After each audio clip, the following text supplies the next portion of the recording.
कि इस बार 2024 में आपको क्या लगता है, कैसी तस्वीर दिखाई दे रही मछली शहर?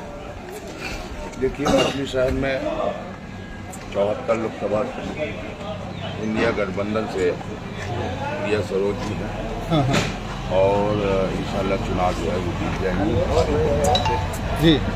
और आने वाले समय में हिंदुस्तान में इंडिया गठबंधन की सरकार बनने जा रही है और ये सरकार गरीबों, मजदूरों और मेहनत कशों की सरकार बनेगी। क्या लगता है जो सांसद है वर्तमान बीजेपी के वीपी सरोज, उन्होंने यहाँ पर कुछ काम किया है 5 साल में, क्यों नाराजगी आप लोग? देखिए, कोई काम उन्होंने नहीं किया, उन्होंने सिर्फ SC/ST लगवाया जी। और लगभग पूरे लोकसभा क्षेत्र में 400 से 500 केस जो है SC/ST है। इससे जो है जनता नाराज है। अच्छा। और उन्होंने काम सिर्फ जमीन कब्जा कराया, हमारे कस्बे में तालाब पटवा दिया कुछ लोगों को लेकर के, और बहुत सारी चीजें उन्होंने ऐसा काम किया जिसकी जनता नाराज है। आप क्या नाम है? आप पार्षद भी क्षेत्र के? नहीं, हमारा नाम शमसुल इस्लाम है, पूर्व अध्यक्ष संगठन कमेटी। आप बताइए, आपको क्या लग रहा है कि क्या 2024 में मछली शहर की क्या आवाज है, क्या उनकी चॉइस है? यहाँ से यही गठबंधन प्रिया सरोज जहाँ से सांसद बनी थी और पूरे हिंदुस्तान में गठबंधन की सरकार बनने जा रही है। अच्छा, आपको ऐसा लग रहा है कि गठबंधन की सरकार बनेगी? तो जो वर्तमान सांसद हैं उनके बारे में वीपी सरोज, इनसे आप लोग भी नाराज हैं? हम लोग क्या, उनके पार्टी के जो हैं वो नाराज है। उनके पार्टी के, बीजेपी पार्टी के जो साथी रह चुके हैं वो नाराज हैं, उनके अंदर विरोध कर रहे हैं। क्यों, ऐसा क्यों है? अभी सदर साहब ने। आप बताइए, क्या चॉइस है मछली शहर के लोगों की? प्रिया सरोज। प्रिया सरोज, मुझे बताइए। गठबंधन की सरकार बन रही है, हर तरफ। अच्छा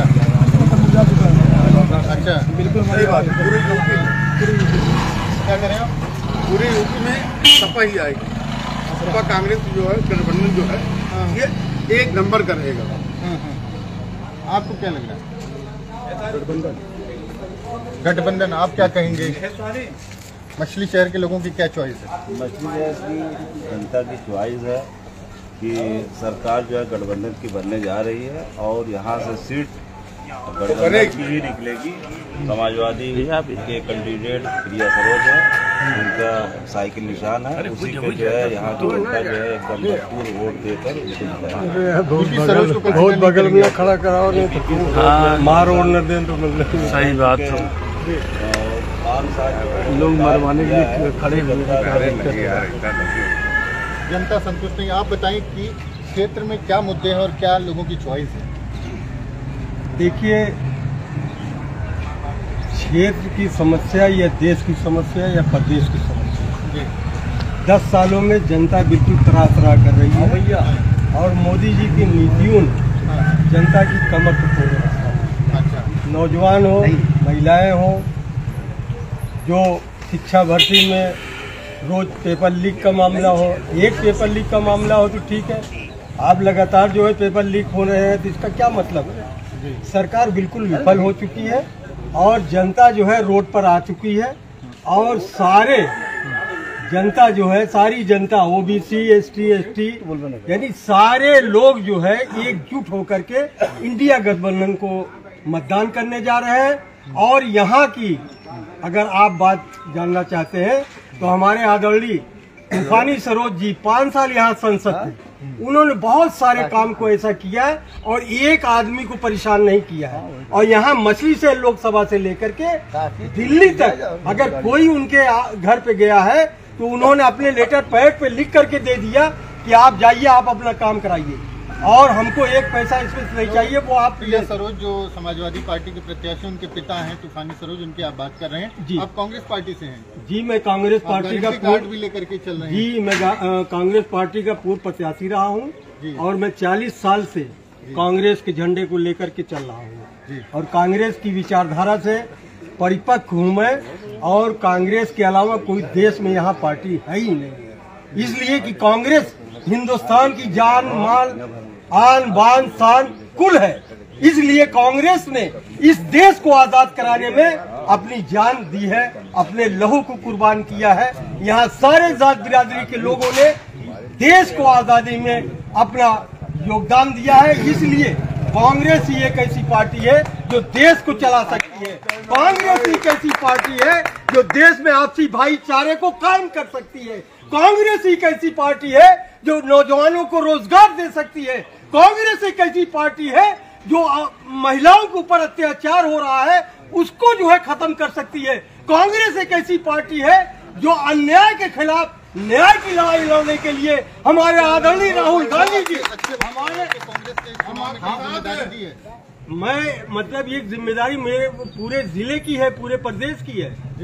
और हमेशा जो है मैं जब से मतलब ये हूँ चुनाव में, मैं हमेशा चुनाव का संचालन करता रहा हूँ। और चुनाव लड़ने के बाद तो मेरे कद को भी कर दिया।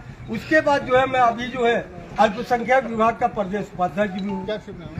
मेरा नाम महमूद अंसारी है। महमूद अंसारी साहब, आप बताएं कि क्या लगता है कि क्या ये मछली शहर जो लोकसभा है इसमें लोगों का क्या रुख है, क्या उनकी चॉइस है?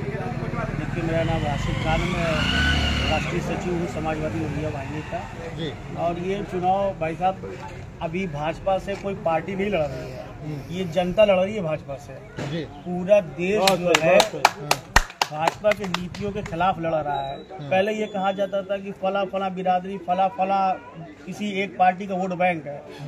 आप अगर जाकर के क्षेत्र में देखेंगे तो सारी बिरादरियां अपने बच्चों के भविष्य और संविधान की रक्षा को ले करके इस सरकार के खिलाफ होकर के लड़ रही है। इसमें ये नहीं है कि कौन समाजवादी है या कौन कांग्रेस से लड़ रहा है। जो भाजपा से लड़ रहा है उसके तरफ जनता हो गई है। जनता लड़ रही है भाजपा से, आप क्या कहेंगे? हम तो यही कहेंगे कि ये लोकसभा का चुनाव है जी। और लोकसभा के चुनाव में लोकल बातें नहीं चलती हैं जी।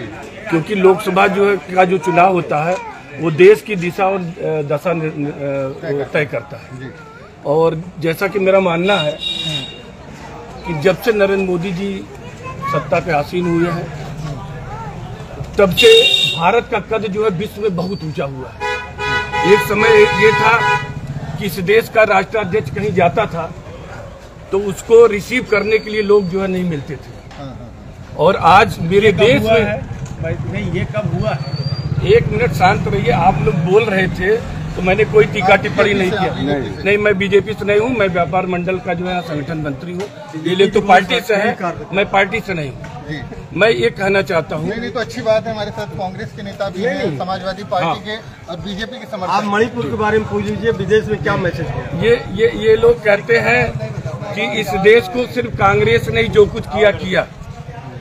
तो शुरुआत में तो इस देश में कांग्रेस थी, कांग्रेस से ही तो लोग निकल करके दूसरे दल बनाए हैं, चाहे वो सपा बनी हो, चाहे बसपा बनी हुई, चाहे जो भी अन्य क्षेत्रीय पार्टियां हैं वो कांग्रेस से ही तो निकली हुई है। सबसे बड़ी बात यह है कि आज कांग्रेस की इतनी दुर्गति क्यों हुई है, ये देश का हर एक बच्चा जानता है। और मैं ये बता दूं, मोदी जी जब 2014 में चुनाव लड़े थे तो ये कह करके लड़े थे कि हम इस देश से भ्रष्टाचार को खत्म करेंगे और इस देश में जो गुंडा और माफिया राज चल रहा है इन सब चीजों को हम खत्म करेंगे। इसीलिए सब भाजपा में आ गए। आप बताइए, आपको क्या लगता है आपके जो प्रत्याशी हैं बीएसपी के सारे माफिया सारे गुंडा भाजपा में आ गए और सब क्लीन चिट हो गया। दिखाई देता है। देखिए, हमारे अब मैं तो तहसील सदस्य सदस्य कमेटी मस्ती से और बहुजन समाज पार्टी में पुराना कार्यकर्ता और एक पदाधिकारी रह चुका हूँ। मुन्ना भाई इधर आइए। और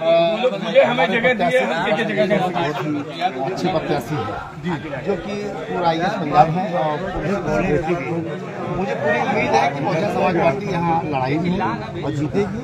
और जीतने के बाद ये भी मुझे हम लोग को लग रहा है कि जब हिंदुस्तान में सरकार परिवर्तन होगा तो हमारी बहन जी किंग मेकर उतरेंगी। बहन जी किंग मेकर होंगे, बिल्कुल किंग मेकर होगी। जो भी होगा पूर्व चेयरमैन साहब किंग मेकर होंगी और हमारे प्रत्याशी हम जिले के दोनों सीट जीतेंगे। दोनों लोकसभा सीट भी देश का ही हिस्सा है। तो देश में माहौल चल रहा है, वही मछली शहर में माहौल चल रहा है। इधर आइए। जो राहुल गांधी जी के और अखिलेश जी की जो आपस में जो उन्होंने इंडिया गठबंधन बनाया है उसका माहौल कश्मीर से लेकर कन्याकुमारी तक चल रहा है, तो मछली शहर उससे अलग नहीं, वही माहौल मछली शहर में चल रहा है। मछली शहर से आप कह रहे हैं कि गठबंधन के प्रत्याशी जीत रहे हैं? जी, भारी वोट से वो जीतेंगी। और जो मैं जैसे पहले भी कह चुका हूँ, जो माहौल देश में है वही माहौल मछली शहर में भी। बीजेपी को जो नुकसान हर जहाँ हो रहा है वही नुकसान मछली शहर में। क्या लगता है नुकसान हो रहा है बीजेपी? गठबंधन का फायदा हो रहा है। 1,80,000 वोट से चुनाव जीतेगा मछली शहर विधानसभा। क्या बात है? 1,80,000। 1,80,000 पता है 20 साल से एक जगह राजनीति कर रहे हैं, कार्यकर्ता है समाजवादी पार्टी के। ईवीएम गड़बड़ नहीं है। आप बताएंगे क्या लग रहा है?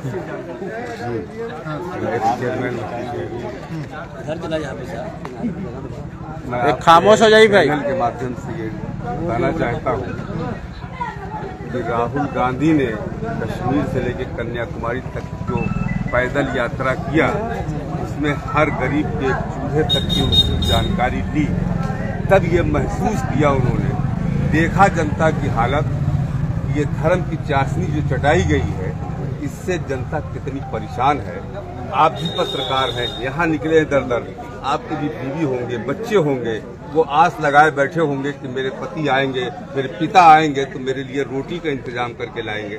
जब आप घर पहुँचते हो, व्यापारियों से बात कर रहे थे, व्यापारियों से बात कर रहे हैं, इसमें कर रहा हूँ कि जो देश की दशा है उसी पे मैं बात कर रहा हूँ, सुरक्षित लौटाएंगे। जो देश की दशा मैं उसी पे आपको बताना चाह रहा हूँ मान्यवर। देश की दशा ये है कि गरीब का चूल्हा जलना मुश्किल हो गया है। आपने जो धर्म की चाशनी जटाई, उससे 10 साल में जनता आ गई सड़क पर, पेट के लाले पड़ गए, भूख और प्यास की शिद्दत इस तरह सदा रही है कि घर से ज्यादा परेशान व्यापारी परेशान है। हम राशन दे रहे हैं, कोई भूख से नहीं मर रहा, ये नहीं सो रहा। ये जनता को आप बताइए कि आप एक पढ़े लिखे शिक्षित पत्रकार हैं, क्या राशन क्या पहले जनता को नहीं मिलता था? 2 रुपया किलो गेहूँ और 3 रुपया किलो चावल, ये सरकारी रेट था। एक आदमी को 15 किलो से ज्यादा गल्ला नहीं मिलता, तो उसको फायदा कितना हुआ? 30 रुपया महीना आपने फ्री किया। जो 2 रुपया किलो चावल था, 3 रुपया किलो गेहूं था, उसका आपने रेट न लेके एक परिवार को 15 रुपया तो आपने फायदा किया और 45,000 रुपया को उसके ऊपर महंगाई लाद दी। 70 रुपया किलो की दाल आपने 200 रुपया कर दिया, 100 रुपया का तेल आपने 200 कर दिया, 60 रुपया का पेट्रोल आपने 100 रुपया कर दिया। तो 5 रुपया का राशन 15 रुपया के देके जनता को आप बेवकूफ बना रहे हैं। आपको क्या लगता है बेवकूफ बना रहे हैं? देखिए, राशन की जहाँ तक बात है, फूड सिक्योरिटी एक्ट ये इनके घर की नहीं है, ये हमारे जो 2013 में यूपीए सरकार की बनाई गई स्कीम है, ये उनके टाइम में आए, जिसकी वजह से मजबूर है 5 किलो राशन देने के लिए। ये भी यूपीए की देन है। ये राष्ट्रीय सुरक्षा अधिनियम बनाया कांग्रेस का है। आपने जैसा कि अभी बताया 15 रुपए आपने फायदा करा के 1 किलो दाल में ये सब निकाल लिया। कई घर का तो बजट आपने 1 किलो दाल में निकाल लिया। इतनी महंगी जो है महंगाई कर दी। और एक सेकंड, जो सुरक्षा की बात कर रहे हैं, आपने मणिपुर को कितना सुरक्षा दिया? आपको चीन का जो आपने इंटरनेशनल पे बचा रखा है कि मोदी जी का डंका बज रहा है, तो आपने चीन का चा निकालना जो है मुनासिब नहीं समझा। ये मतलब बार बार ये बात उठ रही है कि ये 15 किलो राशन दे रहे हैं, वो कांग्रेस की ही देन है। तो कोई भी सत्ता में आएगा तो जो नियम कानून संविधान के तहत बातें होती उसी को तो करेगा। मोदी जी ये कह रहे हैं जब बातें उठती तो बार बार मणिपुर, क्या इस भारतवर्ष में सिर्फ एक मणिपुर ही जगह है? ये यही उत्तर प्रदेश है जहाँ हर महीने दंगा होता था, जहाँ हर महीने हर दिन आए दिन लूटपाट, छिनैती, डकैती और मर्डर होता था। एक चीज पहले बात सुनिए, यहाँ पर कोई चुनाव नहीं लड़ रहा। अगर आप अपनी बात कर रहे हैं तो दूसरे को भी कहने का मौका दीजिए। अब पता लगा कि आप नहीं, आप एक ही पार्टी से मिले जुले लोग और एक अकेले व्यक्ति को टारगेट करेंगे तो ये नहीं चलने वाला है। पूरे इलाके में, मोहल्ले में आप ही अकेले हैं और अकेले कोई लोग घेरे हुए हैं। भाई साहब, ये बता दीजिए, ये कई लोग कह रहे हैं महंगाई है, बता दी कोई व्यक्ति, कौन सा व्यक्ति साइकिल से चल रहा है, कौन सा व्यक्ति पैदल चल रहा है? पेट्रोल बहुत महंगा है, इसके बावजूद बाइक किसको ही घरे बता दे कि किसके घर में बाइक नहीं है। 500 आ कहाँ से रहा है? आमदनी नहीं है, कमाई नहीं, तो आ कहाँ से रहा पेट्रोल? 100 रुपए का पेट्रोल कौन भरवा रहा है? 500 पेट्रोल। मोबाइल रिचार्ज कौन करवा रहा है? जिसके पास खाने को लाले पड़े हुए हैं वो 300-400 रुपए महीने का मोबाइल में रिचार्ज कहाँ से करा रहा है? वो पैसा कौन दे रहा है? कांग्रेस दे रही है, सपा दे रही है, बसपा दे रही है? आप महंगाई कह रहे हैं।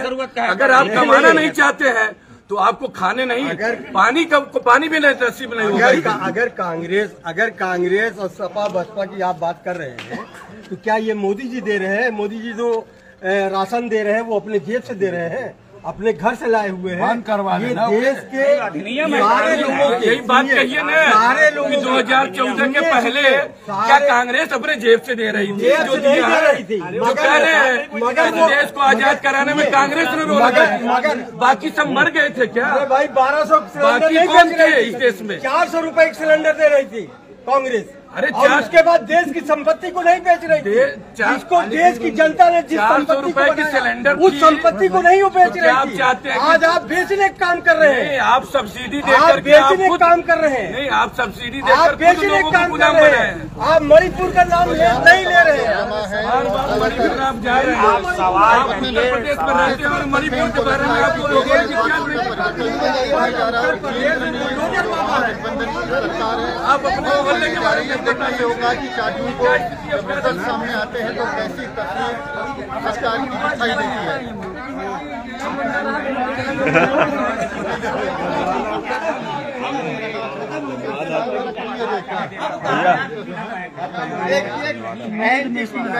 आपको बता दें। अरे यार चला क्या अपनी बात तो सब कह चुके ना।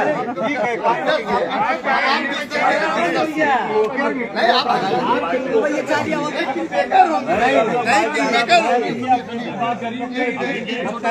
हवा आप तो बोलबे ना हाँ चलिए आप हम आते हैं तब आ जाए, पहले देखते हैं क्या शेड्यूल है, हम आते हैं तब। हमारे कहने का मतलब ये है कि सब राजा हो जाएंगे तो प्रजा कौन रहेगा? 40 करोड़ में 80 करोड़ बंद हो गया